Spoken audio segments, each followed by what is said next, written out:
ever questioned your own existence? What is the purpose of life? Have you ever asked yourself, where did I come from? What am I doing here? And where am I going to be when I die? Is life all about just getting an education, a job, and raising a family, and then soon you're in the tomb? Is this all going to be it? We have an amazing example of a young lady over here. At the young age of 20, she started to ponder and really ask herself these questions about what is her purpose of life. I would now like to welcome my good friend Amanda Chantel. Assalamu alaikum, Amanda. Walaikum salam. Thank you so much for being here.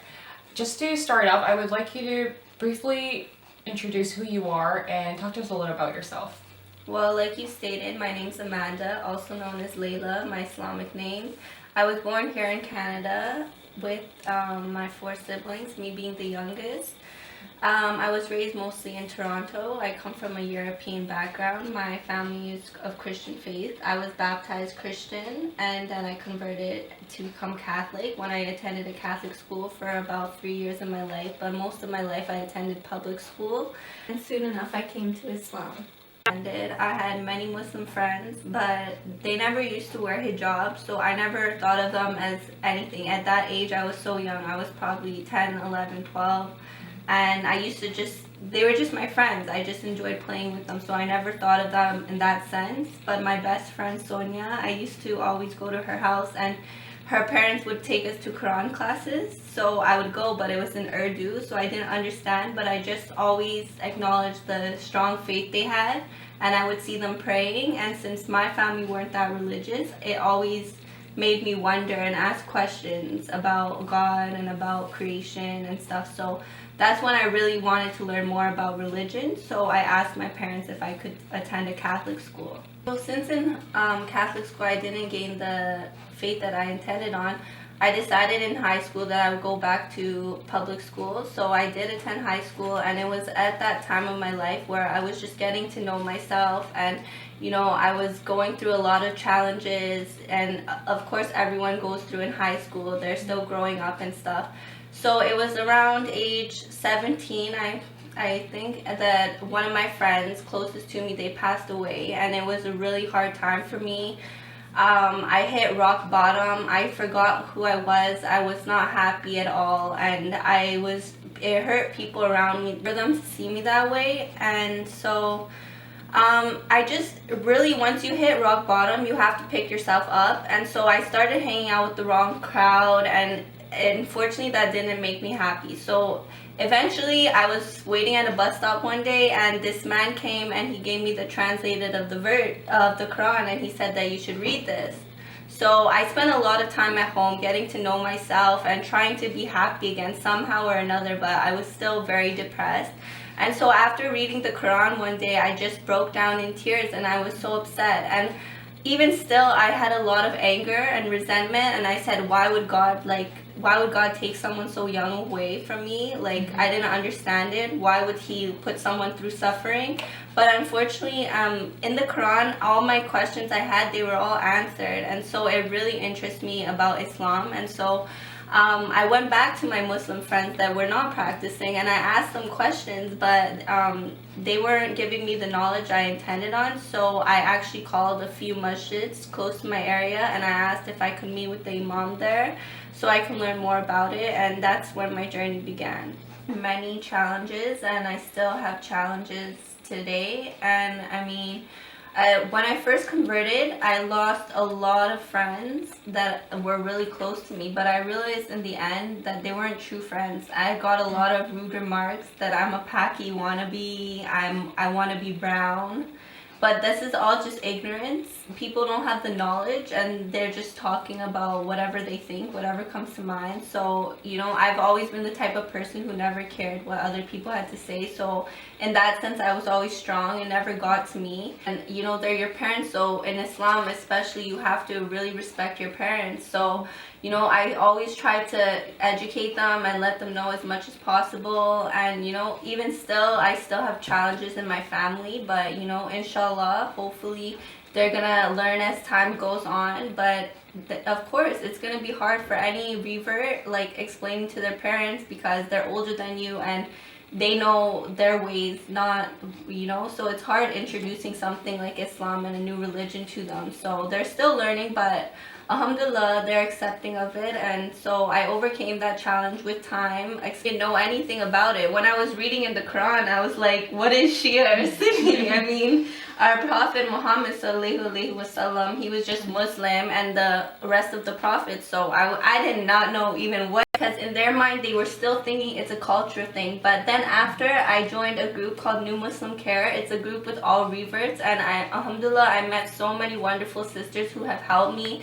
They told me about their challenges, and they were really just a shoulder to lean on through the hard times, and they helped me out so much. And like, they gave me so much resources, so much knowledge, and pretty much I met so many people from different backgrounds, and I realized this is not a culture thing. There's so many people that are Muslim that are all different religions, backgrounds, and they come from all different places. So it really opened my eyes to a new light, and so that's how I overcame these challenges.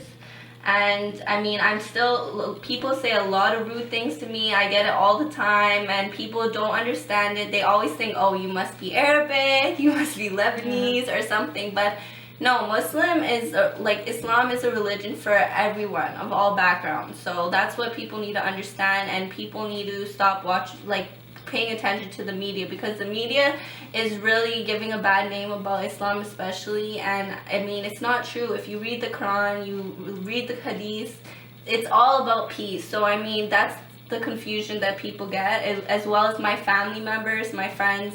But over time, as I talk to them and I educate them, we're overcoming these challenges. So as my faith increased and my love for the religion increased, I started to want to practice more. As I was praying and stuff, I wanted to wear hijab because my love for the religion, I wanted to show it on the outside as well. But I was really, really scared about what would people say, how are people going to treat me. So I mean, yeah, definitely for anyone who is going to revert, I would definitely recommend that your faith is really strong, because I've seen many people who have converted, and not even who have converted, even my friends who were born Muslim, they've worn hijab and they've taken it off because their faith was not strong enough. And when you do start to wear hijab especially, you're going to be put through a lot of tests and a lot of trials, and you need to be strong enough that you can overcome these. So also with my clothing, it was really hard because I'm wearing hijab now, and I had all tight-fitting clothing. So I was thinking, how can I wear hijab without having to go buy a whole new wardrobe? So then I realized that there's so many ways you can wear dresses, you can wear long cardigans over your clothing. And at the time when I did convert, it was summertime, so my family and my friends thought I was crazy. Why am I wearing so much clothing when it's boiling hot outside? But I mean, I found ways that I can wear clothing with covering myself that are still fashionable and still me, without people thinking that I changed myself completely. Because these are a lot of the remarks that I got, that, oh, you're changing yourself, you're not still the same Amanda that we used to know. And I said, no, I am still the same Amanda. I still love fashion. And before also, I was a makeup artist and I loved doing hair, and that was just my passion. So they couldn't understand that me, who curled my hair and did all these fancy things every day, that how could you possibly want to cover your hair, or how can you stop wearing so much makeup? Before, I used to wear so much dramatic makeup, and now I still wear makeup, but I still try to make it neutral, and inshallah one day I can stop wearing it. But it's really hard because these are my desires. It's my love, it's my passion, but I find ways to incorporate it and to still keep it Islamic. Well, not just wear hijab right away, because it's gonna be hard. It's definitely going to be hard. Yeah, so I definitely know where you're coming from. Like me, born as a Muslim and raised in a Muslim family, like a Muslim household, I had a lot of challenges wearing a hijab. Just to start dressing modestly and wearing a hijab properly, it was very hard. But then there are alternatives too. Like you said, you can be modest at the same time. And I mean, before I was extremely westernized. I used to go out drinking and partying with my friends, especially when I was going through the depression, because that's the things I turned to. But I realized that, these type of things, they're not gonna make you happy. When you come home at the end of the day, you're not gonna feel happy and proud with yourself. And you know, now I realize that when you're going through hardships and you pray, honestly, the pain and anything going through your stress, it just releases right away. Like, the power of prayer is so amazing.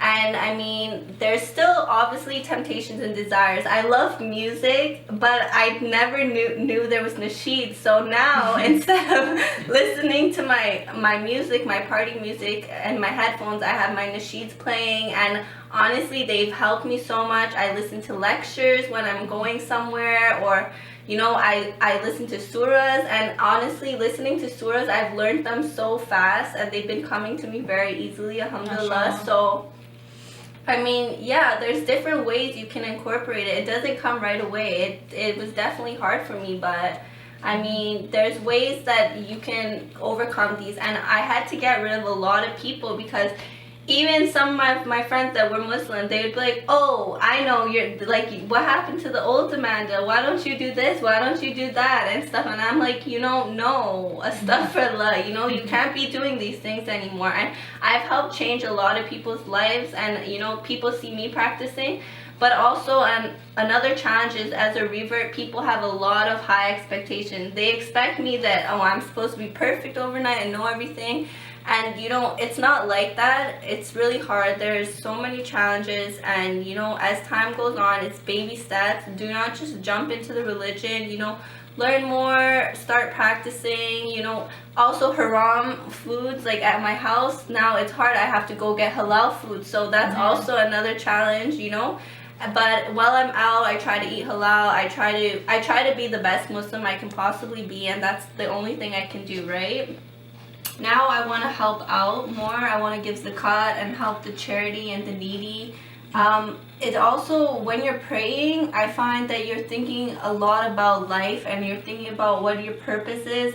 And when you think about those other people that are suffering, you think about how fortunate you are and how thankful you are. And I mean, of course, you can. Islam, it really does value women, although the media likes to think that women are oppressed, but wearing a hijab is a choice. I mean, it is a commandment from Allah, but nobody is forcing you to do it. You do it with your own willpower.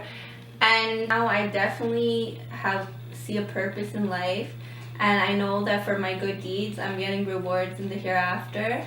And I take life a lot more seriously now. I'm a lot more mature. I grew up, and I see the meaning behind what life truly is. It's not just, like you said before, going to school, getting a job. There's so much more behind what is life really for. And I mean, I'm just working towards the hereafter and being open mind. Don't criticize the religion right away, because even with reading the Bible, with reading the Quran, with reading the Torah, it can be interpreted in so many different ways. So just have an open mind. Don't criticize the religion. You know, truly try to understand it and be open-minded of things. Don't listen to the media. Don't let one person or a whole group's actions define a whole religion. Don't look at the people. Look at what's the actual facts and what's in the books. And I mean, really stay strong in your faith, and don't let what other people have to say get to you. You know, what you believe much. And I'm truly grateful. Also, for me, when I went to the mosque, people were so welcoming. They helped me out as much as possible. The imams gave me any type of knowledge, feedback, and information as much as possible. And the environment, the community is just so welcoming. The people are so loving at any masjid you go to. So that was very helpful for me. It taught me so many things. It taught me like basic knowledge of Islam, and also translated version of the Quran. Watching lectures online, they helped me so much. There's so many resource centers. If you just go and take the time to look it up, any questions you have, people are more than happy to help you with.